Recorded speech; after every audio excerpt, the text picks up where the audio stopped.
Hello दोस्तों, स्वागत है आपका अपने यूट्यूब चैनल सूर्या क्लासेस में। आज हम क्लास 10th के प्रीवियस ईयर के 2022 के पेपर का छठवां सेट करेंगे।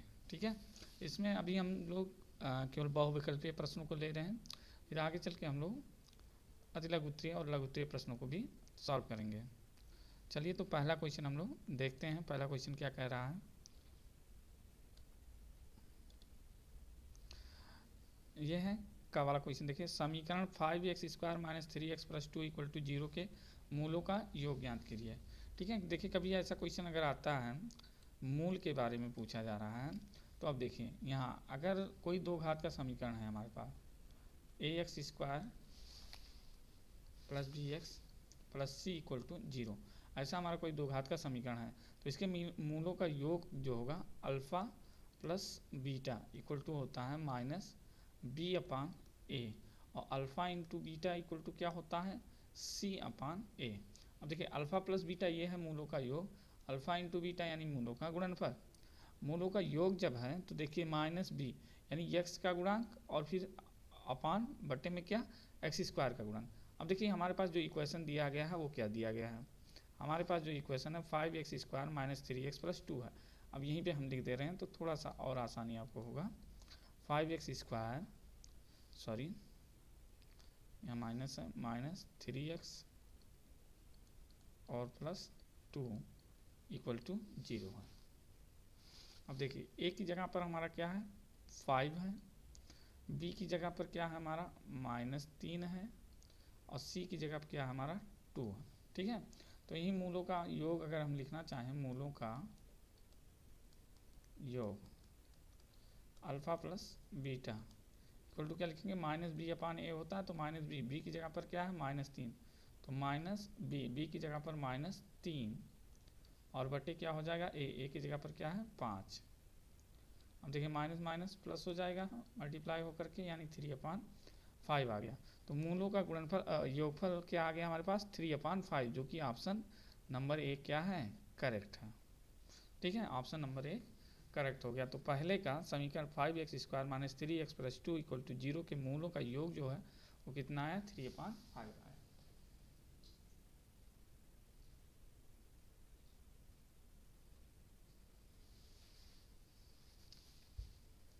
अब देखिए क्वेश्चन नंबर 2, क्वेश्चन नंबर 2 देख लीजिए, इसको सॉल्व कर देते हैं। क्वेश्चन 2 क्या कह रहा है, यदि 3 cot a = 4 तो sec a का मान ज्ञात करना है। ठीक है, तो देखिए पहले तो यहाँ लिखा क्या है देख लीजिए, 3 cot a = क्या दिया हमारे पास 4 दिया है, 3 cot a = 4 दिया है।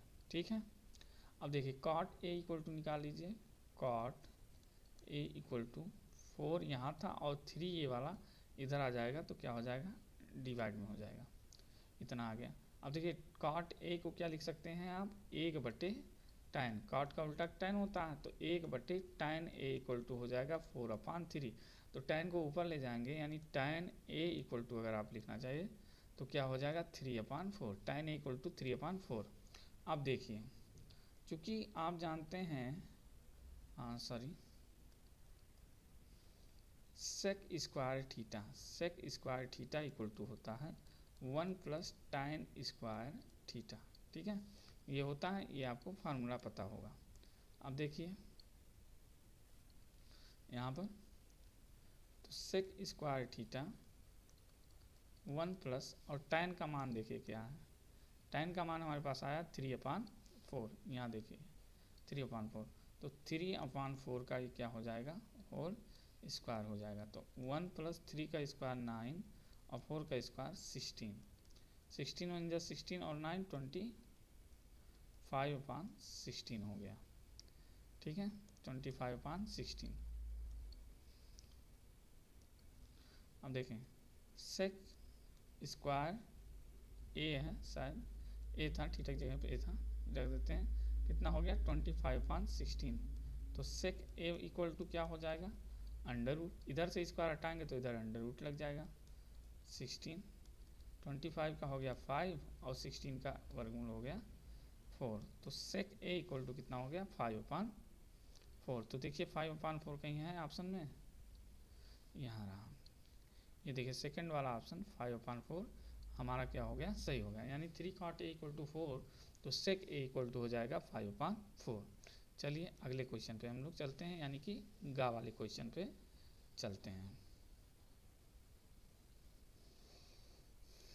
गा वाला क्वेश्चन क्या कह रहा है, समीकरण x - y = 2 and x + y = 2 हो अगर, तो हमें x और y का मान ज्ञात करना है। ये तो बहुत सिंपल सा क्वेश्चन, आप सब लोग कर ले जाएंगे, रिवीजन किए ही होंगे। देखिए दो इक्वेशन हमारे पास दिया है, x - y = 2 और x + y = 2। देखिए विलोपन आपने पढ़ा होगा, प्रतिस्थापन पढ़ा होगा और वज्र गुणनखंड पढ़ा होगा, ठीक है। तो इसमें से हम लोग आराम से विलोपन विधि लगा देंगे। इसको मानेंगे समीकरण 1 और इसको मान लेंगे समीकरण 2। तो क्या करिए, देखिए दोनों के जो गुणांक हैं x और y के क्या हैं, दोनों जगह सेम है। यहाँ भी एक, यहाँ भी एक, यहाँ भी एक, यहाँ भी एक, यहाँ माइनस है, यहाँ प्लस है। एक काम करते हैं, जोड़ देते हैं। समीकरण 1 को समीकरण में जोड़ देते हैं 2 में, 1 + 2 से, ठीक है। 1 और 2 को क्या करते हैं, जोड़ देते हैं। तो -y + y तो कैंसिल हो जाएगा, बचेगा क्या, x + x क्या हो गया 2x, और इधर 2 2 क्या हो गया 4। तो x बराबर क्या हो जाएगा 4/2, 2 1 = 2, 2 2 = 4, x = कितना हो गया 2। अब यही हमारा x का जो मान है, इसको समीकरण 1 में या 2 में रख देते हैं। चलिए 1 में रखते हैं, ठीक है। तो समीकरण 1 में रखने पर हमें x का मान मिल गया है, y का मान निकालना है। तो समीकरण 1 में हम लोग रखेंगे, समीकरण 1 हमारा यही है, समीकरण 1 यही है, यही x का मान रख दीजिए। तो 2x के यहाँ 2, देखिए यहाँ रख दिए हम 2 और यहाँ y है, -y = 2। तो -y बराबर क्या हो जाएगा 2, और ये 2 उधर जाएगा -2, बराबर कितना आ गया 0, -y = 0। तो इसलिए y बराबर क्या आ गया हमारे पास 0, y बराबर क्या आ गया हमारे पास 0 आ गया। तो यानी हमें मान क्या मिला, x = 2 एक वैल्यू मिल गई है और y = क्या मिल गया 0। यानी हमारा जो मान होगा वो क्या होगा 2, 0, x का बराबर 2 और y बराबर 0। तो 2 और 0, x बराबर 2 और y बराबर 0।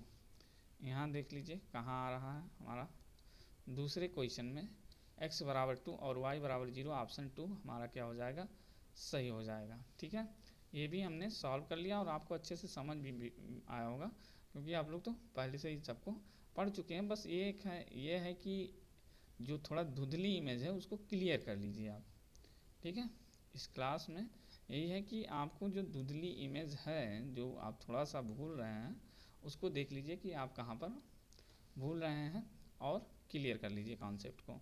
सारे कॉन्सेप्ट यहीं से आ जाएंगे, लगभग आपके पूरे बुक के कॉन्सेप्ट, ठीक है। अगला देखिए, 1 से 9 तक की प्राकृतिक संख्याओं का माध्य क्या होगा। ये घा वाला सवाल है, 1 से 9 तक की प्राकृतिक संख्याओं का माध्य। बहुत आसान है, आप 2 तरीके से इसको कर सकते हैं। एक तो डायरेक्ट आपको फार्मूला पता होना चाहिए, 1 से 9 तक की संख्याओं का सम बटे जितनी संख्याएं हैं वो, ठीक है।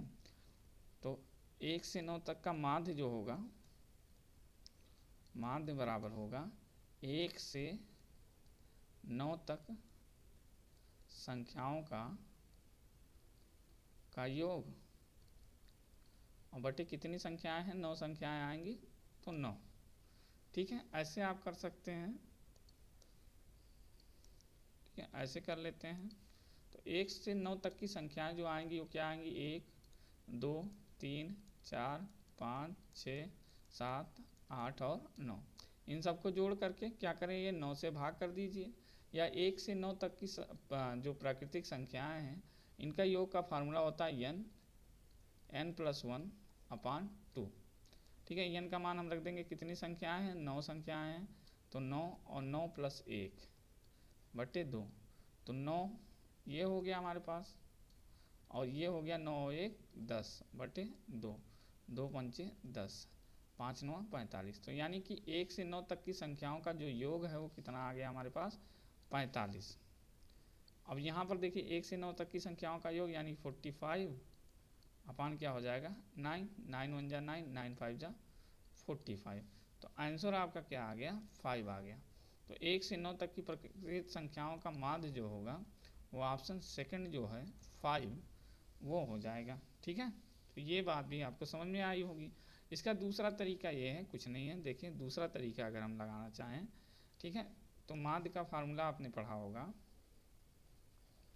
माध्य का सूत्र आपने पढ़ा होगा, माध्य बराबर, ठीक है, सिग्मा x अपान n, यानी x क्या है, इन सब का जोड़, और n क्या है, कितनी संख्याएं हैं, तो जोड़ लीजिए, 1 + 2 3 4 5 6 7 8 और 9, अब बटे कितनी संख्या है, 9 संख्याएं हैं, जोड़ दीजिए, 1 2 3 3 6 4 10 5 15 और 5 20 1 21 7 28 28 और 8 36 36 9 45, अब भी 45 ही आया, काट दीजिए, 9 बचे 45, 5 आपका अब भी आंसर हो गया। तो माध्य कितना आ गया हमारा, 5, यानी घा वाले क्वेश्चन का सेकंड ऑप्शन सही है। ठीक है,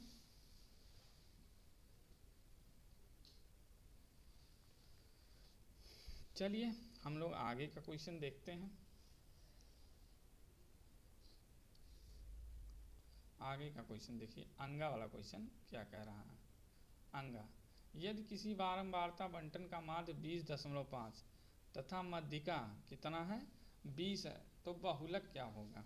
ठीक है, क्या कह रहा है क्वेश्चन, यदि किसी बारंबारता बंटन का माध्य कितना है, 20.05 है, और क्या दिया है, मध्यिका कितनी दी गई है, 20 दी गई है। ठीक, पूछा क्या जा रहा है, उसका बहुलक पूछा जा रहा है आपसे। तो बहुलक का हमने डायरेक्ट फार्मूला आपको एक बताया है, बहुलक बराबर क्या होता है। पहले ही वीडियो में हमने बहुलक, माध्यिका और माध्य में अंतर संबंध बताया था। देखिए यहाँ पर हम सॉल्व कर लेते हैं। ठीक है, इसमें माध्य, मध्यिका और बहुलक में जो संबंध होता है, देखिए बहुलक बराबर 3 गुणे माध्यिका, 3 गुणे माध्यिका और -2 गुणे माध्य, ये हमारा संबंध होता है बहुलक, मध्यिका और माध्य में। अब देखिए बहुलक में मध्यिका कितना दिया है, देखिए यहाँ क्वेश्चन में माध्य दिया है 20.5 और मध्यिका कितना दिए है, 20 दिया है, तो यहीं पे रख देंगे 3 गुणे मध्यिका कितनी है 20 और -2 गुणे 20.5। सॉल्व करते हैं, 20 दिया 60 हो जाएगा और 20.5 दूना ऐसे ही चल लीजिए, तो 20 दूना 40 हो 41 हो जाएगा, 10 में से 1 जाएगा 9 बचेगा और 5 में से 4 जाएगा 1 बचेगा। तो बहुलक हमारा कितना आ गया, 19। तो बहुलक हमारा कितना आ गया, 19, यानी ऑप्शन थर्ड इसका सही है। यानी यदि किसी बारंबारता बंटन का बाद 20.5 मध्यिका 20 हो तो उसका बहुलक कितना आएगा, 19 आएगा। और कैसे आएगा, यहाँ पर फार्मूला है बहुलक बराबर 3 गुणे मध्यिका -2 गुणे माध्य से, यहाँ हमने वैल्यू पुट कर दी तो हमारा आंसर 20 आ गया। तो इस तरह से आपको अंगा वाला क्वेश्चन भी आपको समझ में आ गया होगा। तो चलिए इसको इरेज करते हैं और आगे चलते हैं। अगला क्वेश्चन देखिए, चा वाला क्वेश्चन क्या कह रहा है, चित्र एक दिया गया है ABC। ठीक है, चित्र हमारा क्या दिया गया है, ABC में आधार BC, ये वाला आधार और ये PQ क्या है, समांतर है। यदि PQ रेशियो BC, यानी कि PQ छोटा वाला बटे बड़ा वाला कितना दिया, ये C है, कंफ्यूज मत होइएगा, 1:3 दिया है, तो AP का BP के साथ रेशियो, यानी कि हमको निकालना है AP ratio PB, AP ratio कितना, AP रेशियो PB निकालना है। ठीक है, तो देखिए अगर ऐसा कभी कंडीशन आता है इस त्रिभुज में, ठीक, ऐसे त्रिभुज में अगर कोई कंडीशन इस तरह से आ रहा है, ठीक, तो देखिए अगर ऐसे त्रिभुज है और ये दोनों रेखाएं यानी ये और ये क्या है, पैरेलल हैं, तो आपका PQ बटा BC, यानी ये छोटा वाला बटा ये बड़ा वाला, तो इधर से भी हम करेंगे ऐसे ही सेम, पहले छोटा वाला AP और फिर बड़ा वाला ए बी, ठीक है, ये पूरा ए बी ये होता है हमारे पास, ठीक है। अब देखिए P Q ratio B C दिया है यहाँ पर 1:3 है, इसको हम रख देते हैं 1/3 बराबर ए पी बटे ए बी, ठीक है। एक काम करते हैं, इसको उलट देते हैं हम, यानी हम निकाल लेते हैं ए बी बटा ए पी, तो कितना हो जाएगा, देखो ए पी बटा ए बी बराबर 1/3 था, तो ए बी बटा ए पी यानी नीचे वाला ऊपर चला जाएगा, ऊपर वाला नीचे इधर चला गया, तो इधर भी यही होगा 3/1 हो जाएगा, ठीक है। अब देखिए ए बी को हम क्या लिख सकते हैं, इस ए बी को क्या लिख सकते हैं, ए पी और प्लस पी बी, ठीक है, क्योंकि हमको ए पी और पी बी का रेशियो निकालना है, तो ए बी को हम लिख देंगे ए पी और बटा पी बी और बटा ए पी बराबर हमारे पास कितना आ गया, 3/1 आ गया, ठीक है, 3/1 आ गया। सॉल्व करते हैं इसको अच्छे से, तो देखिए ये हो जाएगा ए पी बटा A P plus P B upon A P equal to 3:1। अब ए पी कट के 1 हो गया, 1 plus P B upon A P equal to 3/1। अब देखिए P B upon A P equal to क्या हो जाएगा, 3/1 और ये 1 इधर जाएगा, तो P B upon A P 3 में से क्या कितना हो गया, 2 हो गया, हमारे पास क्या आ गया 2, P B upon A P, हमको चाहिए क्या A P ratio P B, तो कितना हो जाएगा, सॉरी ये 2/1 बचेगा जो ये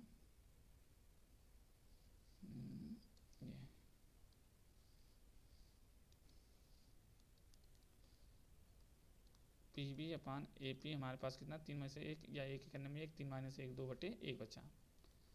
अब देखिए इसको उलट देते हैं, तो ए पी ऊपर जाएगा और पी बी नीचे आएगा, तो 1 ऊपर चला जाएगा, 1 सेकेंड इसको 2 को मिटा देते हैं, तो ए पी अपान पी बी, देखो P B upon A P 2/1 है, तो ए पी ये ऊपर चला गया ये नीचे चला गया, तो ये भी 1 ऊपर चला जाएगा दोनों, यानी A P ratio P B कितना आया, 1:2। तो देखिए ऑप्शन में कहीं 1:2 है, 1:2, यहाँ चा वाले में देखिए यहाँ पर 1:2 है, यानी कि तीसरा ऑप्शन इसका क्या हो जाएगा, सही हो जाएगा। तो चलिए फिर से सारे ऑप्शन हम देख लेते हैं, और यहाँ तक आपको तो बात समझ में आ ही गई होगी। देखिए पहले का हमने क्या बताया, आंसर कितना आएगा 3/5, यानी पहला ऑप्शन सही है। खा वाले का देखिए आंसर कितना आया था हमारा, कितना आया था, आई थिंक 5/4 आया था, ठीक है। दूसरे वाले में ये गा वाले का दूसरा ऑप्शन सही था, और आगे चलते हैं। तीसरे वाले का 45/9 यानी कि 5 आया था, तो घा वाले का 5 ऑप्शन सही है।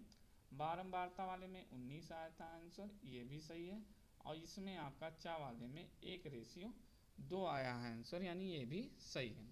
तो चलिए मिलते हैं अगले वीडियो में इसके अगले पार्ट के साथ, तब तक के लिए आप अपना ख्याल रखिए, रिवीजन करते रहिए, एग्ज़ाम आपका बहुत नज़दीक है, घबराना नहीं है, एग्ज़ाम से डट के मुकाबला करना, हम लोग ज़रूर एक अच्छा मार्क स्कोर कर पाएंगे।